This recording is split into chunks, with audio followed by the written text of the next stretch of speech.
this is what I try and do to wake myself up. And I don't do it all the time, to be fair. I think stay on the horror thing. You want to stay on the horror thing? All right, Halloween horror.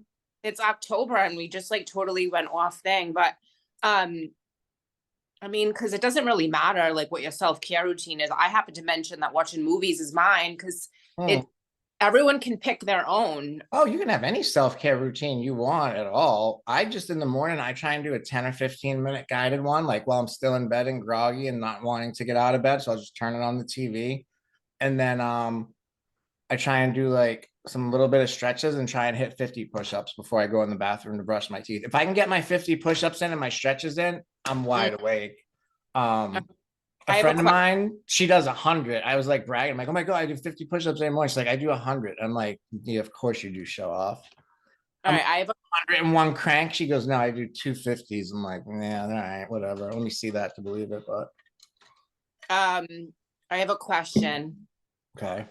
Do you think that you could have a lover relationship partner that didn't meditate or didn't work out and have kind of like the same similar hobbies as you?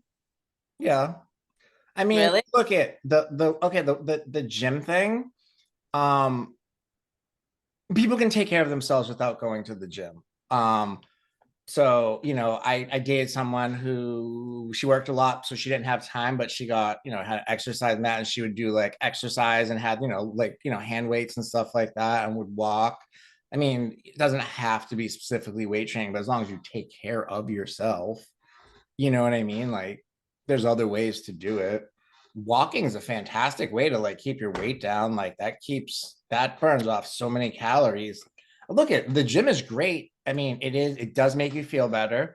It will give you more energy long term. And I would definitely encourage a person if I was seeing them and it was a long, we were a committed relationship, definitely encourage them to make that a part of their life just because it makes you feel good. It gives you more energy, lowers your cortisol, all those crap things, and you will be tired at the end of the day, and you'll go to sleep, and it's makes you feel good about yourself, and get in shape too. Yeah, but what about meditation? I feel like once you meditate all the time, you need someone who can kind of like at least be aware and have self-awareness. It's really difficult to, I would get them to do it. yeah. I would get them to. If they were like sleeping with me regularly and spending the night together, I'm like would need my like 15-20 minute ones. I'll do it for like 45 to an hour, to be honest with you. Like I usually put the guided ones on YouTube, or I'll put it on my phone on YouTube with like the noise canceling headphones. And when it rolls over, if it's a 15-minute guided, YouTube will just give you another meditation, and you hear the music, and I'll just keep going if I'm in the zone with it. All Sometimes right, I do it and you don't even realize, you think, oh, maybe I did it 20 minutes and it's been like over an hour. It varies. let's go back to horror. I'm bored with the meditating. Horror could be self-care routine. I know. Okay, so okay, all right. Since we're on horror, Amazing. why do people will like be, oh God, what is I'm trying to think of? They're trying to get to sleep. They want to try to find some inner peace, but every night before bed they're watching serial killer documentaries or like That's me. unsolved mysteries. That's me. I watch all crime shit. I Okay, don't want hate to know what I heard? Okay, but you were a criminal investigator, so that interests you. But this is what I heard. crimes. People with, oh God, I don't, oh, anxiety. So people with anxiety will watch the same show, even if they've seen every episode, every season, they watch the same show at night to try and go to bed repeatedly Yeah, like Seinfeld. because they already know what happened in the episode and they don't have to worry about it. And that puts them at ease. What do you think about that? I just read this like 2 days ago. My father did that. He watched Seinfeld literally like over and over again all the Mm-hmm. time. That's why he did it. I think he just liked it. But I think that's fine because it's almost like you're on autopilot and there's just like something to kind of wind down to. So if it works for you, it's fine. Well, it said it was specifically for people that have a lot of anxiety, and it'll like kind of relax them because they're not going to really pay attention to the show because they already know the outcome. And it's funny because a woman I dated, um, she would watch, and she had anxiety, or she has anxiety. Um, Unsolved Mysteries, or what's the other one that's like Unsolved Mysteries, not Unsolved Mysteries. Dateline or No, the 20. one where it's always like a murder and they're trying to catch them. Yeah, they're all like that. Dateline 2020, Cold Case. I don't Yeah, know. Cold Case. That's the thing she watched. Cold Case or something like that. Um, anyways, it's I but find for me, it's human behavior. So for me, it doesn't give me anxiety, but I know people that don't like crime stuff, but I like seeing it. It's interesting. no, it is. I grew up on horror movies. I was watching like really bad stuff since such a young age. And I think horror movies and stuff like that, some people don't like them and some people love them. I like love them. October's like one of my favorite months. So speaking of that, remember when we were kids and the Nightmare on Elm Street, like the Freddy Krueger movies were so scary? Yes. And with all the CGI that's out now, my kids begged me last Halloween to watch Freddy, okay? And I'm like, fine, I'll let you watch it. I'm like sitting there with the remote in case, and they're literally laughing at, oh my God, that's so fake. That's so cheesy. Oh, how's your glove with your plastic forks or not? They're like making fun of it. I'm like, dude, when I was their age and I watched that, I was like shitting my pants. And now these kids are so desensitized to like CGI and like ultra graphic violence. Like they think it's a joke. Yeah. I still think the old horror movies were way scarier than the new ones. So my son is into Godzilla, right? And Who's doing? Stop texting on a podcast. I'm trying to find something in my I was trying to find something that I just looked at to tell you. I can't find it. Um, my son is into Godzilla, and so we're watching the new ones on like HBO Max. And I'm like, have you ever watched the old ones? Do you remember Channel 56 when we were kids? Sunday Creature Double Feature, and they would show the cheesy old horror movies on Channel 56 on Sunday afternoons. You remember that? Vaguely sounds familiar. It Yeah. was called Creature Double Feature. I remember it. It was a long time ago. And so I said, have you ever watched any of the old ones? And he's like, no, blah, blah, blah. And he's like, no, that's super cheesy. I'm like, no, that's what makes it good, that it's cheesy, because they'll show like, all the like fake ass buildings, and somebody made this giant model of a city block, and there's like a little, you know what I mean? Like claymation monster. And then it cuts scene to a guy in like Godzilla suit. So he goes, okay, let's watch one. He was laughing his ass off. We had such a great time watching it. He's like, this is what we've watched like two or three of them. And we don't watch the whole thing. We kind of fast forward to the parts where he's like fighting another monster, but it's just so hilarious to see what was impressive in a movie theater then for a horror movie, that people would have been like, oh my God, that looks so real, to now it's just completely different. Oh, there's a good new movie on Netflix. We watched it called Eli, and well, it's Oh, new at Netflix. It's I think it was like 2019 or whatever, like the but book of Eli where he's blind and he has the Bible in his head or something? No, different movie. just Eli, Eli. Yeah. Definitely worth watching. I was just like, I'll watch it. I don't care because if a horror movie for me like What was it starts, like, about? I mean, I don't want to ruin it because it actually had a good like twist. I wasn't expecting. That's why I'm recommending it. It was like it was really good. Is it a newer movie or old one? It's newer to Netflix, but I think it was like 2019 Is it a ish. horror movie? Yes, horror. That's what I'm saying. Oh, That's what okay. horror.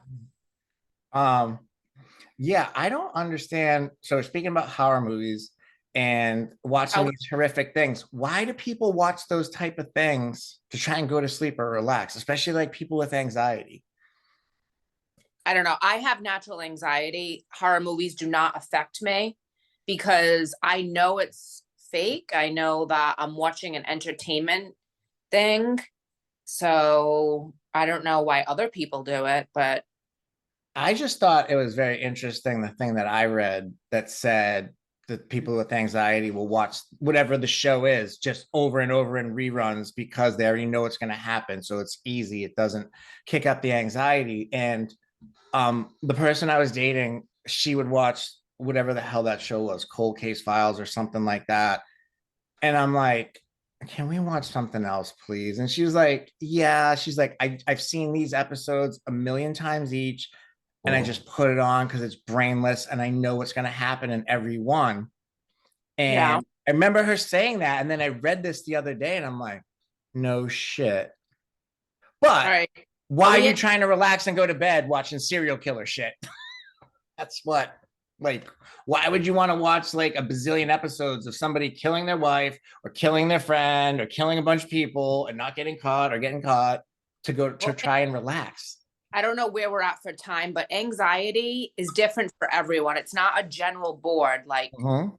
people get anxious from different things.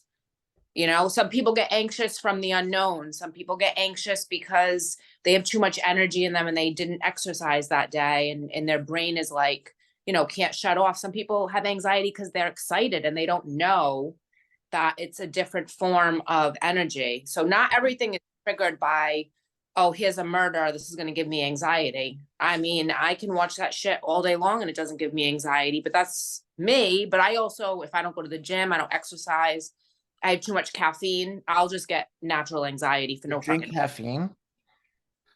like it's my job. I'm surprised that you said that. Wow. I haven't, the only caffeine I get will be from like tea or something like that. Uh, I don't do sugar and I do no sugar. I don't do coffee. I'll drink iced tea unsweet if I go to a restaurant, like or water. But I'll tell you right now, people will be surprised. I'm into nutrition and my health and the gym. I drink soda if I want. I don't care. Coke, Fanta, Sprite, I'll do whatever. that once in a blue moon. I just don't want the sugar, but okay. And I use sugar in my coffee. Yeah. We're gonna have to talk about that off camera. Well, here's my thought on that. If you're I gonna think do sugar, it's fine. if you're And gonna do sugar, do sugar. Don't do the bullshit synthetic ones like no, you know no, what I mean? Like equal and all that shit, Splenda. Like, no, that is chemical sugar. And in 20 years, they're gonna be like, oh my God, that was so horrible for you. We took it off the market. Like, no, just no. Don't. You know what? oh, People don't realize how bad and how addictive sugar is to your body. I don't know. I have cane sugar in my coffee every morning, and it's the only sugar I have for the rest of the day. And I Cane don't. sugar is natural sugar. That's not as bad as processed. All right, where are we at on time? I have no idea. We definitely went over 10 minutes. We legit killed the horror scene. I mean, we We could do did like, kill the horror scene. I don't know what time I hang up with you. 8:20. Oh, hold on, let me see what time I read that. 8:35, and it's almost 20 minutes. yeah, we'll have to edit. I want to post some of that because that was like really good. We should do a whole thing on like nutrition because Mm. Yeah, I can cut it up. I'll cut out the middle. I'll cut out the middle piece. I can cut and do a small thing on like what we talked about with meditation. Keep going though. We got some time left on the call. Pick up on. no, I want you to post. I want you to cut out and do the horror stuff. I think that's good because we're Yeah, in I'm saying October. I'll cut that to a couple minute thing. You can post it, and I can cut at the beginning meditation like a 2 or 3 minute short. I can cut this into a couple. Um, All right. what else do we You want? don't drink caffeine. What the fuck? I don't drink caffeine. That's what Um, you said. so I'll tell you exactly why I don't do it. I'm just gonna keep going. My dad in his early 40s, my dad would drink. I shit you not. My dad would drink 4 to 5 large Dunkin' Donuts iced coffees or coffees, extra cream, extra sugar. You know how much Yeah. sugar's in that. And then for breakfast, lunch, and dinner, he would drink Pepsi. My Pepsi. Wait, this is so weird because my father would do that when he wasn't drinking alcohol. He'd switch to caffeine. He Mm. would one addiction to another because caffeine is addictive. My dad wasn't a drinker. He didn't drink really at all. Not that I know. I've never seen him drink. But he would, like I said, 5 coffees a day, extra cream, extra sugar, and Pepsi every. If he wasn't drinking coffee, it was Pepsi in between. When he was younger than me, he was probably early 40s. He went to the doctor to get a checkup, and let's just say your blood sugar or whatever healthy is around 100. I don't know. I'm just throwing out a number. I don't know the numbers. It was like 7.5 times. So if your number was supposed to be 100, he was at like 750. The doctor basically told him, you have enough sugar in you to kill a horse or whatever it is. And he was like, you have diabetes from it. And he had to start taking medication. He didn't have to do the insulin shots, but his blood sugar was so high. It was like 7 or 8 times normal. And the guy was like, basically, you have enough in your blood sugar to like kill a horse. You have How to does stop. it do with you not drinking caffeine? Caffeine. I'm getting there. Listen, I have ADHD and I'm going to go around in a circle. You're going to hear the whole lead up before I give you the answer. So what happened was, my dad is very strict, very disciplined. As soon as the doctor told him it was sugar, out of his life, no more sugar in the coffee, no more sugar in anything, no sweets, no ice cream, no desserts. Everything in his life had to be sugar free. You want to know what happened? In less than a month, he dropped 50 pounds like that. No diet, no exercise, just no sugar. And he got it down, he got it in control, and he's fine. But when I got older, and I have a picture I have to send you, but I was way overweight before I moved out of the kid's mom's house. I was very miserable and I was eating like shit and I blew up like a balloon, as most people when they're miserable in a living situation do. And I'm like, I got to lose weight. And I'm like, I'm not healthy. I don't feel good about myself. And I remembered my dad cut sugar out of his life. He did it like a Nazi, though. He will not touch, if it has sugar in it, he will not touch it. I will do like you do every once in a while. Like I'll have a Coke. I don't mind. I'll have something. I'll have a dessert. I doesn't, but I did the same thing. I lost 30 pounds in like 2 months just by Yep. cutting sugar out of my life. Caffeine. That has nothing to do with sugar. I Caffeine. drink tea. I get caffeine from tea. I'll drink cold tea. I won't go to Dunkin' Donuts and get one every once in a while. Every once in a while, I'll do I like hate Dunkin' iced coffee. latte. I make old school Italian coffee. Like you drink my coffee, you're gonna be like spinning. Like If I drink your coffee, dude, yeah, do you have an espresso machine with the foamer? no, but I make like wicked strong like Italian coffee. So we went to I Greece. We were gotta with get we were some friends. We went to Greece, right? And we're in a restaurant, and they're ordering dessert. So my dad's been there like 3 or 4 times. These other people we're with have not been there. So would you like some coffee? Yeah. Would you like a latte? You want American coffee? You want Greek coffee? So they're all like, "Oh, we're in Greek. We want Greek coffee." My dad's like, "Are you sure you guys want that?" They're like, yeah. He's like, "Have you had it before?" They're like, "Oh yeah, yeah." He's like, "Okay." Greek coffee. They put the grounds in it. So the bottom of the cup, there's the coffee grounds in it. mm, So I'm with him when he did this, and we're watching the people because I had been there before with my dad. I'm not a coffee drinker anyway. I never really was, but he told me the last time we were there. So we're just watching all these people, and the first person that got a mouthful of coffee grounds, like we're just watching their face and laughing our ass off at him. Like, how's that coffee? yeah, well, the coffee's certainly not supposed to be watered down like it is from Dunkin' Donuts. Even Starbucks coffee for me is watered down. Like I need my coffee to be so black that it's like thick, not watery, you know? What do you just drink regular? You don't drink espresso. You just drink like if it's that concentrated, I'd rather do espresso and just like take it like a shot and be done with it. Yeah, I mean, I don't drink like 3 or 4 cups of it. I'll be like nuts all day. I mean, it gives you enough energy. I don't know. People drink pre-workout. I'm sure it has more caffeine. Oh, oh my! Someone I used to date, she went to the gym a lot, and she would drink pre-workout, and she was Pre-workout.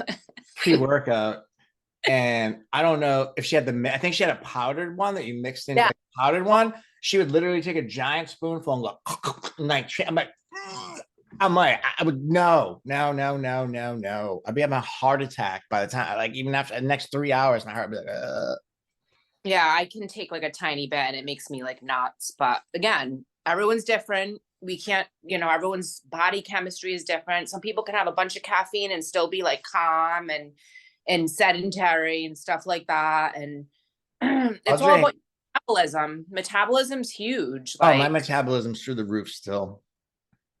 That's why I think I said earlier when we were talking, when I was younger, I could eat two McDonald's supersized meals and nothing, you know what I mean, every day and nothing. When I go and a thought just puffed right out of my head. There's something you're talking about for other pre-workout shit.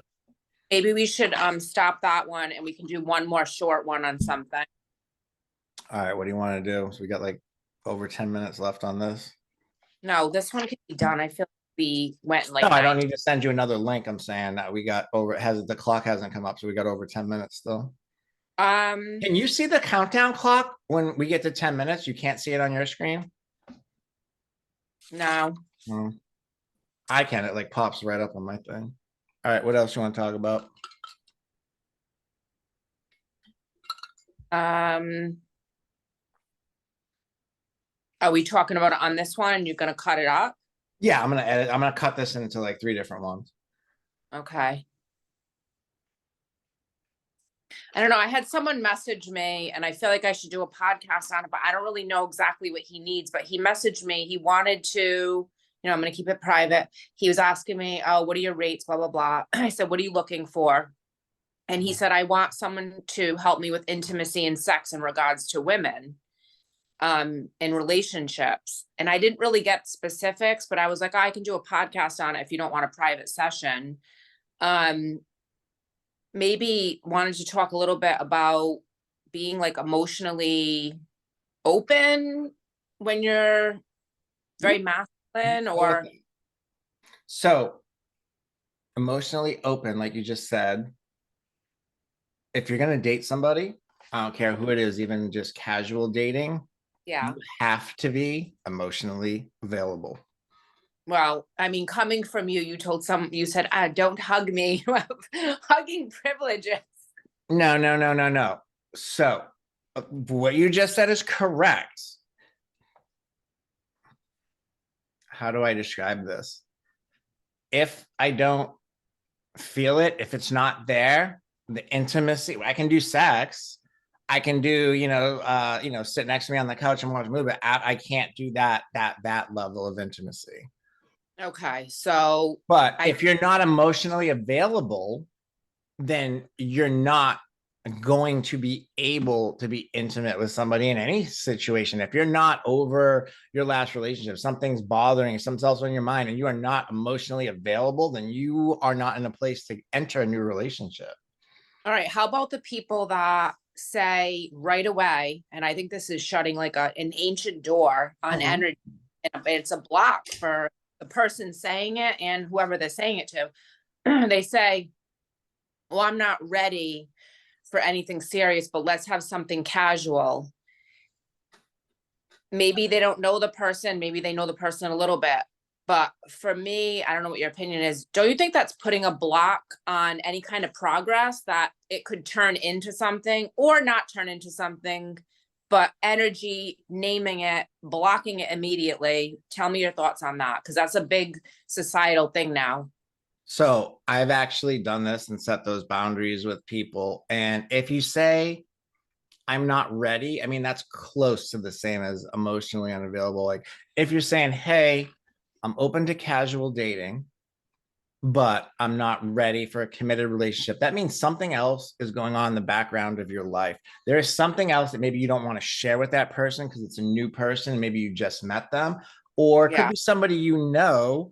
And, if you have some things going on in the background of your life that have nothing to do with them, to say, hey, um, I'm busy with my career right now. I have some personal stuff going on. I have some family stuff that's going on, and I'm interested in you, and I'd like to spend time with you, but I'm not ready for a committed relationship of texting each other a few times every day, speaking at least once a day, whether it be to say goodnight or hey, how was your day, or seeing each other, whatever, 2 to 3 times a week, depending on where you live and what's going on in your life, if you have kids or not. You get what I'm saying? Meaning, if I would like to spend more time with you, but if you're looking for a full investment of me where you have access 20, whenever you need, and seeing each other a few times a week, that's not possible for whatever the reason is. I think that's fair to state, and to state it right up front. I mean, that's just my opinion.